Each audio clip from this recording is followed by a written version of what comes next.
B&V Friends Double Digest 273.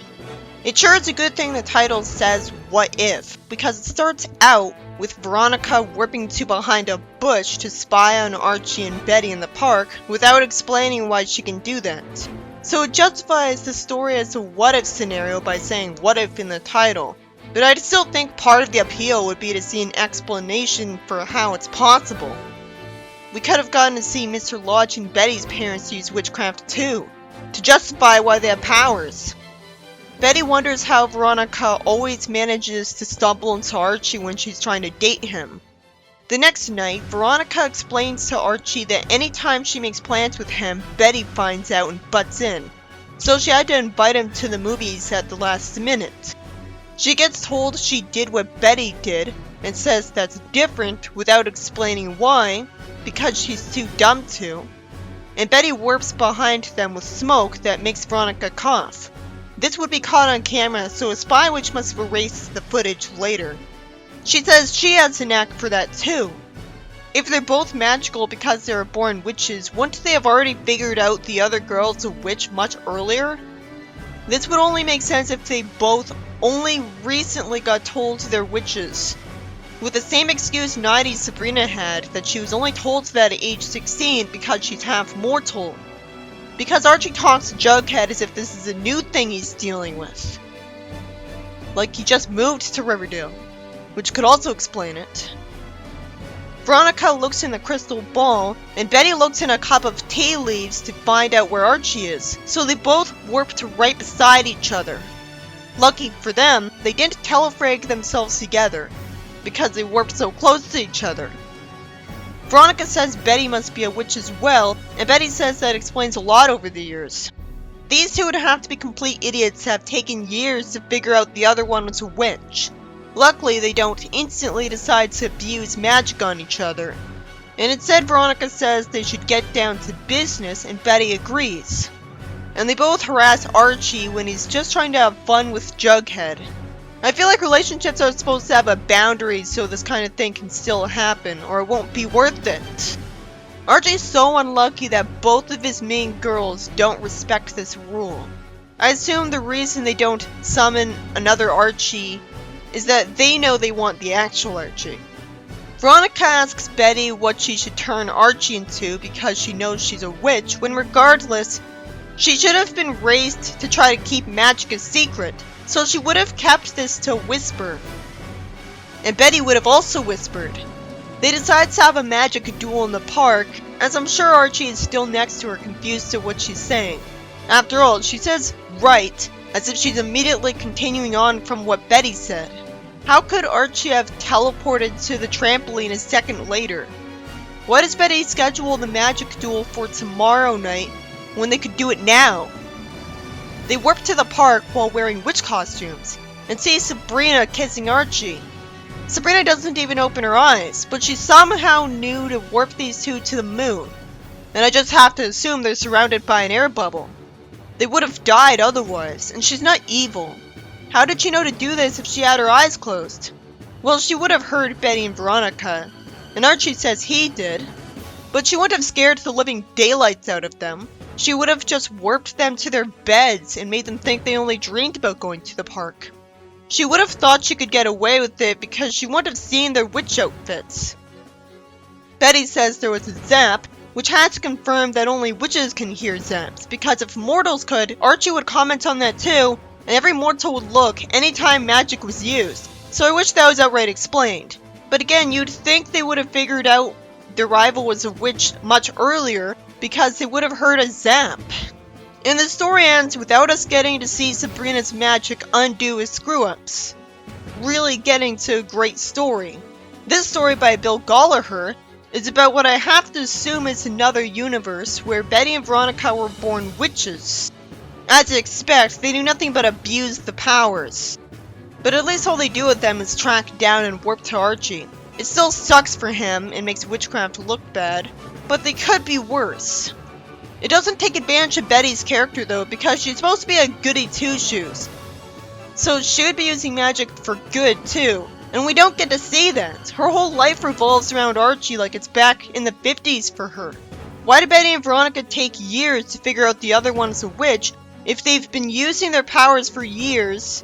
Because Betty says that explains the last few years, and they can hear zaps. And yet Archie talks to Jughead as if he's just started going through this problem where he can never escape from Betty and Veronica. That confusion could have been avoided with a simple dialogue rewrite, where instead they just got told they're witches because they hit age 16, and Archie never said this, and the plot would be the same. It would have been a lot more interesting as a story if these two didn't just use the same spell over and over again. Make it miss potential. And speaking of that, why didn't their parents use magic? It was awesome to see Veronica's purple witch costume, but it would have been even more awesome to see the plot continue after we saw Archie dating Sabrina. What's also a missed opportunity is they're not zapping up a whole bunch of different outfits from Paris. I suppose maybe she wouldn't do that because she likes buying clothes as a status symbol. So if she got it for free, it would be no better than buying it at a discount store. Next up is World of Betty and Veronica Jumbo Comics 13. What a story. Sabrina tells the girl she's babysitting for once to go to sleep. What's confusing is that the story is by Dan Parent, when he's someone who wrote a lot of the 90s Sabrina comics. But Sabrina's got her bob haircut like she's the 70s Sabrina, so which comic is this? The girl asks for just one more story, so she agrees to read her one chapter of Alice in Wonderland. She hiccups, and then wonders where the girl went. Because nonsense, she disappeared just because she hiccuped, even though she wasn't imagining that to happen. So why would her magic make that happen when she doesn't want it to? Also, there's no reason she couldn't just point and imagine her teleporting back to her and immediately get her back. She could erase her memory of what happened. Yeah, how did she get inside that book? Sabrina didn't want that to happen. This was just an excuse for them to go into a pocket universe Sabrina created based off Alice in Wonderland that has its portal on the book's pages. But it'd be better if this was Cousin Esmeralda instead, because she could ask Sabrina to bring her into the book because she's bored of just reading about fairy tales. So that'd make a way more believable premise. Then because bullshit, Sabrina can't use magic to warp into the book, but when she hiccups, she goes in there anyways. Why would magic be like this? The little girl conveniently assumes she's dreaming. Makes sense, since she was just being read a bedtime story. So the rabbit shows up inviting them to a tea party, and people insist that they come because Alice disappeared. It's so brave of Sabrina to just snark, "Well, that's rude," when the queen says, "Off with their heads." But at the same time, it's also stupidly gutsy to say to a queen. The queen says that neither of them belong in this story. I guess the reason they're calling their universe that's real to them a story is that that's how Sabrina's magic made the pocket universe. Because Sabrina thinks of it as a story. Conveniently, Della shows up here because she detected a case of the witch-ups and traced it to her. Well, good thing. So Sabrina thanks her and says her magic is all messed up. At least that was a twist. She was being good and useful for once. Della makes me satisfied when she points at the queen and says, "I've grown tired of you." And she actually turns her into a talking cat. That's less cruel than killing her, like I'd expect. The story ends with the little girl being dismissed as a liar by her parents. But thankfully she's still smiling, and her mom says that whenever Sabrina babysits Sarah, she always comes up with the wildest stories. But she thought she was dreaming. She'd just tell her parents she was dreaming. Of course that'd be a wild story. This story by Dan Parent was about Sabrina reading a bedtime story to a little girl she was babysitting just to get drawn to the story of Alice in Wonderland because she was hiccuping. It doesn't make any sense that she and her would get sent there if Sabrina didn't want that to happen just because she was hiccuping. Her magic would know what she wants. They weren't in the story nearly long enough for things to get interesting. It just had the story's characters in it and had the tea party. The queen was annoying, so it looks like the only point of using the Alice in Wonderland story was to save creative effort. And then Della shows up because it turns out she conveniently monitors the universe for any sign of the witch-ups and helps out the witches suffering from it. Apparently she is good for something. I liked how she gave the queen a punishment for being mean, I guess. Absolutely no idea what story this originated in if it didn't originate in that. Because now we're in the really late Sabrina stories where there's practically no information about them on comics.org. World of Betty and Veronica Jumbo Comics 19. After Betty and Veronica decide to go to a costume party as witches, Cheryl wastes time insulting Veronica's fashion sense, which would only make sense if she was lying. And Veronica wishes Archie was here, and it warps him there. Archie complains because he wanted to do something relatable at home, and Ronnie wants to see something. So she puts the witch's hat back on and wishes he was back home, and he texts Betty to say he just beat his high score. He'd also ask what that was all about, since Ronnie's wish didn't include, and he didn't remember that. But if he didn't remember that, he wouldn't have bothered texting because he would think she wouldn't care that he did that. I have to just assume the reason the witch hats are magical is that reckless witches who don't care whether mortals use magic hats donated them to the thrift store, even though according to little Sabrina, this kind of thing would result in the head witch showing up to the witch and reversing time to get everything back to normal. But this isn't little Sabrina, so apparently the head witch doesn't care about this. A spy witch keeping track of what bad deeds the witch did would have seen them donate these hats. Veronica and Betty end up flying on a broomstick they're taking the risk of sharing, even though they don't always get along. Betty somehow says she can't believe she did that, even though they were going to a costume party as witches. Of course she'd want to get to do this. And they both dress like witches, although Betty doesn't have a hat on for no reason. They hear Jughead complain that he's so hungry, but his burger is so small, so Veronica uses her magic to make the burger grow. And luckily he just appreciates it without asking if he's dreaming. He just says he won't be hungry until dessert, as I'm proud of Veronica for being the type to use magic for good just to brighten up someone's day. Too bad she turns Cheryl's hair green at the drop of a hat. This is the kind of thing I don't want to see non-stop. It's bad enough the 2010 Sabrina stories were almost nothing but magic being bad, missing the whole unique appeal of the series. But she did do something annoying this issue. She still looks great though, but Veronica must be joking when she says green suits her, or she'd change her to look worse.